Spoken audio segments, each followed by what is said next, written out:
ಇಲ್ಲ ಇಲ್ಲ ಯಮರಾಜ, ನಾನು ಇದಕ್ಕೆಲ್ಲ ಒಪ್ಪಲ್ಲ. ನೀವು ಇದೆಲ್ಲ ಮಾಡ್ತಾ ಇರೋ ಧರ್ಮದ ವಿರುದ್ಧ ಆಗುತ್ತೆ. ಹೂನಪ್ಪ, ಅಂತ ಕೆಲ್ಸ ಏನ್ ಮಾಡ್ದೆ ನಾನು? ನೀವು ನಂಗೆ ಶಿಕ್ಷೆ ಕೊಡ್ಬೇಕು ಅಂತ ಇದ್ದೀರಾ. ನಿಮ್ಗೆ ಗೊತ್ತಾನೆ ನಾನು ಆಂಜನೇಯ ಸ್ವಾಮಿಗೆ ಎಂತ ದೊಡ್ಡ ಭಕ್ತ ಅಂತ. ಭಕ್ತನ್ ಗುಣಗಳು ಏನ್ ಕಾಣಿಸ್ತಾನೆ ಇಲ್ಲ. ನಾನು ಪ್ರತಿ ಶನಿವಾರ ಆಂಜನೇಯ ಸ್ವಾಮಿ ಪೂಜೆ ಮಾಡ್ತೀನಿ. ಮತ್ತೆ ಆ ದಿನ ನಾನು ನಾನ್ ವೆಜ್ ನ ಮುಟ್ಟೋದು ಇಲ್ಲ. ಮತ್ ಮಿಕ್ಕಿದ ದಿವಸ ಅದೆಲ್ಲ ಸುಮ್ನೆ ತಮಾಷೆ ತಿನ್ಕೊಂಡು. ಅದೇಪ್ಪ, ನೀನ್ ಸುಮ್ನೆ ತಮಾಷೆ ತಿನ್ಕೊಳ್ಳೋದಿಲ್ಲ, ನಮ್ ಮೇಗಡೆ ರಿಪೋರ್ಟ್ ಕಳಿಸ್ಬೇಕಾಗುತ್ತೆ. ನಿಮ್ಗೆ ಅರ್ಥ ಆಯ್ತಿಲ್ಲ, ನಾನು ಆಂಜನೇಯ ಸ್ವಾಮಿ ಭಕ್ತ.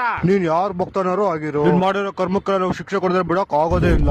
ಎಸ್, ದೇವ್ರು ಬಂದ್ಬಿಟ್ರು. ಓ ಹನುಮಾನ್, ನೀನ್ ಇಲ್ಲಿ? ಎಲ್ಲಿ ನನ್ ಭಕ್ತ ಸಂಕಟದಲ್ಲಿರ್ತಾನೋ ಅಲ್ಲಿ ನಾನು ಬರ್ಲೇಬೇಕು. ಅಯ್ಯೋ, ಯಾವ ಸುಮ್ಮನೆ ಭಕ್ತ? ಅವ್ನ್ ಸ್ವಾರ್ಥಕ್ಕೋಸ್ಕರ ಪಾಪ ಮೂಕ್ ಪ್ರಾಣಿಗಳನ್ನ ಹತ್ಯೆ ಮಾಡ್ತಿದ್ದ. ಆದ್ರೆ ಶನಿವಾರ ಮಾಡಿಲ್ವಲ್ಲ.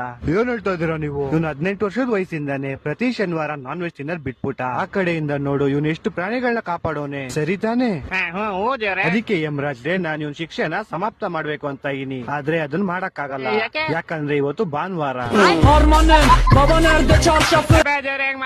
ಅಯ್ಯೋ ಹೌದಲ್ವಾ, ನಂಗೆ ಇವತ್ ಜ್ಞಾಪನ ಐತಿ, ಇವತ್ ಭಾನುವಾರ. ಅದಕ್ಕೆ ನಾವ್ ಇವ್ನಿಗೆ ಚಾವಟಿ ಹೊಡಿಯಕ್ ಆಗಲ್ಲ. ಮತ್ತೆ ಮೋಸ್ಟ್ಲಿ ನಾನು ಇವತ್ತು ಚಾವಟಿ ಹಿಡಿದ ತಪ್ಪಿಸ್ಕೊಂಡೆ ಅನ್ಸುತ್ತೆ. ನೀವಿಬ್ರು ಹಿಂದೆ ಏನ್ ನೋಡ್ತಾ ಇದೀರಾ? ಕುಡಿದಿರೋ ಬೆಂಕಿಲ್ ಹಾಕೋಣ. ನಿಮ್ಮಿಷ್ಟ ಯಮರಾಜ್ರೆ.